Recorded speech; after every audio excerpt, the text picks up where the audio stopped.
يا جماعة مش هتصدقوا ازاي البصلة اللي لما نحطها على رجلينا كده ونلزقها باللزق هتريحنا بجد. حيلة مجنونة، ركزوا معايا دي هتبهركم جدا. اهلا بيكم يا احلى ناس، السلام عليكم يا جماعة، ازيكم عاملين ايه؟ يا رب تكونوا بخير ان شاء الله. النهاردة في افكار كتير في الفيديو، حيل هتريحكم يوميا. تعالوا هنبدأ ونسمي ونصلي على الرسول ونبدأ مع بعض. او اول فكرة معانا، يا رب تعجبكم وتعملوا لايك واشتراك اللي هو لو لسه ما اشتركتيش. لو عندك هنا الحبهان وانت بتحطيه في الشوربة بيجي تحت ضرسنا ويبقى حاجة كده مزعجة لناس كتير. فهتجيبي كده خلة سنان وتحطيه 2 3 كذا حباية. لو كنت حابة تحطي كذا عود قرنفل او حبهان، فبتحطيه في الشوربة كده بالشكل ده. تمام. عندك هنا بقى الرغاوي او الحاجات الريم اللي بيطلع على الشوربة، ممكن تشيليه بالمصفى كده بالشكل ده، احسن من المناديل اللي ممكن تسبب حاجات مش كويسة. بعد ما تخلصي بقى هتشيليها بالشكل ده وما تجيش تحت ضرس اي حد. لو عندك هنا البرشام مش عايزة تكسريها وقوية جدا، هتجيبي الشوكة كده تلاقيها اتكسرت معاكي بكل سهولة. طريقة سهلة جدا بالشوكة، جربيها هتسهل عليكي الموضوع. بالشوكة كده تقسمي البرشام نصين، هتسهل عليكي بجد. والفكرة اللي بعد كده انك بصوا كده التيشيرت بتاعنا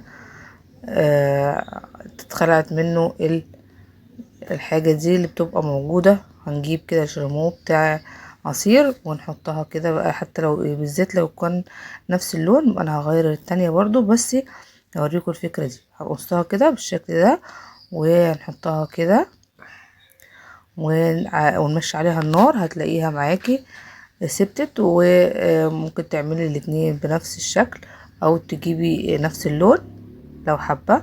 انا قلت لكم الفكرة ودي سهلة جدا، تسهل عليكم حاجات كتير جدا.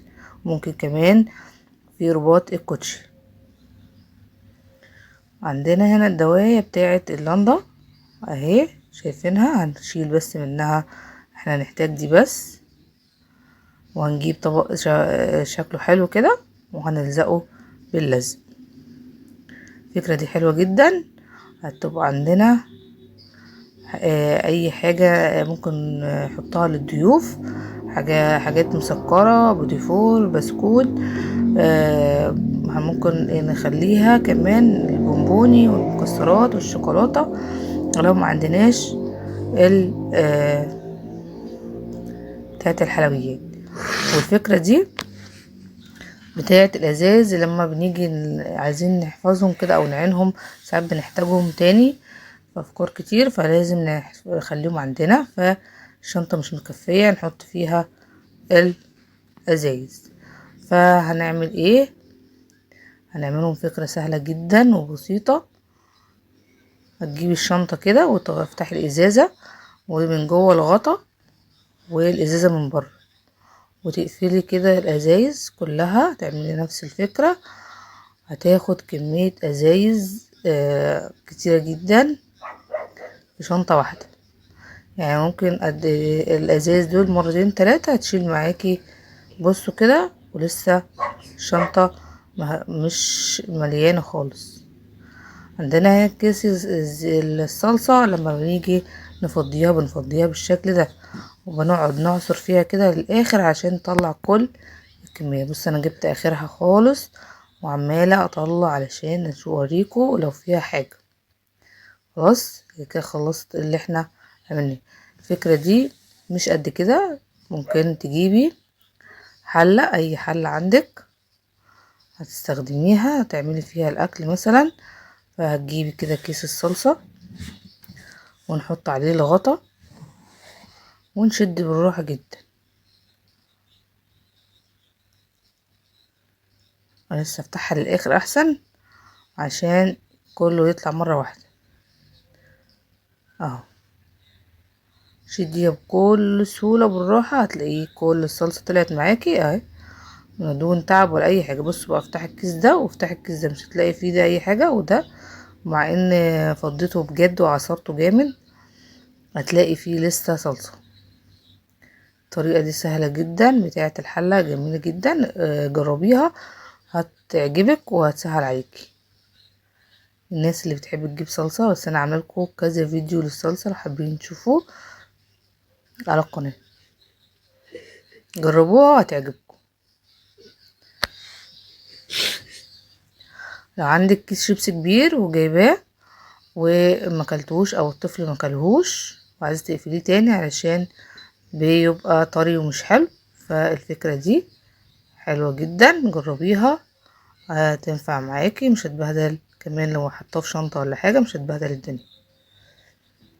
عندنا الفكرة دي حلوة جدا برضو، اللي تسهل عليكي كتير جدا. لو ما عندكيش عصارة برتقال، هتجيبي كده الكوباية بالمقلوب، اي كوباية عندك لها شكل كده بالشكل اللي انت شايفاه ده. وهتجيبي طبعا البرتقال بعد ما تغسليه وتنشفيه وتعصري بقى البرتقال. لو ما عندكيش معصرة دي هتفيدك جدا، هتسهل عليكي الموضوع، واسهل واسرع على فكرة من عصارة البرتقال. برتقال، ليمون، اي حاجة عندك. دي نص برتقانية، فجربيها في البرتقال في الليمون، فكرة حلوة جدا. لو مش عندك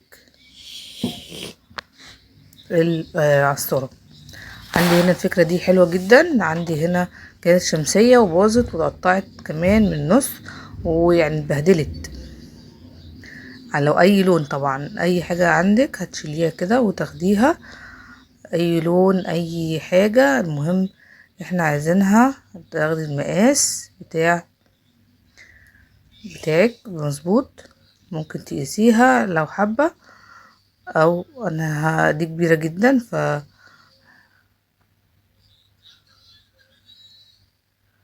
لو صغيرة هتعمليها بحالها، لو كبيرة هنقص منها شوية. لازم دي كبيرة جدا، هقص منها شوية كده حلوين. خلاص، وهجيب ابرة وخيط، عندي الابرة والخيط، وبعدين همشي بيها او مكنة. لو حابة تخيطيها عندك ومكنة موجودة متوفرة، هتجيب المكنة برضو هتمشي عليها دايرة كده، داير ما يدور كل الحرف بتاع هنتنيه حبة حلوين. مش هتاخد معايا منك دقيقتين 3 وانت بتخيطيها بالابرة والخيط. تمام، بالشكل اللي انت شايفاه ده كلها تمام. تمشي عليها كلها متنية حتة، عشان الحتة دي هنعمل فيها ايه، هنجيب استك. بعد ما خيطتها كلها كده وسبت مكان نحط فيه الاستك، والاستك ده ممكن تحطيه بايه، ب ده دبوس، ممكن تدككي بيه اي حاجة على فكرة، اي بنطلون اي حاجة. الدبوس تدككي بيه اهو، حلو جدا.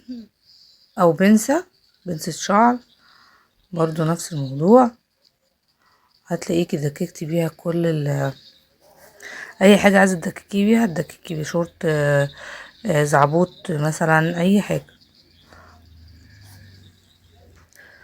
بالشكل ده. خلصنا، هنربطها هتبقى شبه البونيه اللي بيتحط على الشعر ده. خلاص اهو، يعني دككناها.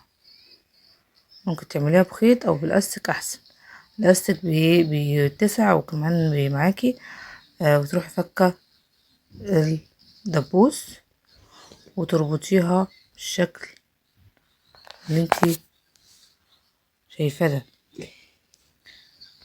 وبعد كده بقى بتعملي كده ليه، هتلبسيها في المروحة في الشتاء عشان ما تلمش تراب معاكي، تبقى كسوة للمروحة.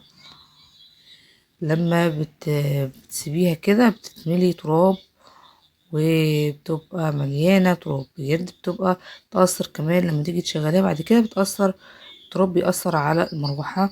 فجربيها الفكرة دي، يعني بحاجة كنا هنرميها عملناها كسوة للمروحة. جربيها كده والشكل ده تعجبك جدا، مش هتلم تراب وحفظتيها حلوة جدا. الفكرة الأساسية بتاعت البصلة اللي تلفيها بلزق. ليه بقى بنحطش الكلام ده؟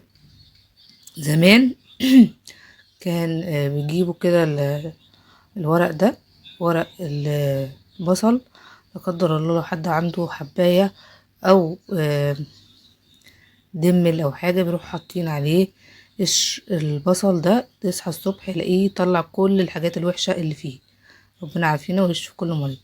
البصلاية دي بقى علشان ايه؟ كعب الرجل، اللي عنده شوكة عظمية، اللي عنده ملح زايدة، واللي عنده قدر الله وجع في الرجل، بيتحط عليه وتلبس شراب، بتريح جامد جدا. ودي ناس كتير جدا مجربوها زمان، والناس دي بتبقى عارفة بجد الحاجات دي مفيدة، فبيعملوها وجربوها، مش هتخسروا حاجة ان شاء الله تعجبكم. وجربوها، متنسوش تدعوا لنا دعوة حلوة، واستودعكم الله، والسلام عليكم.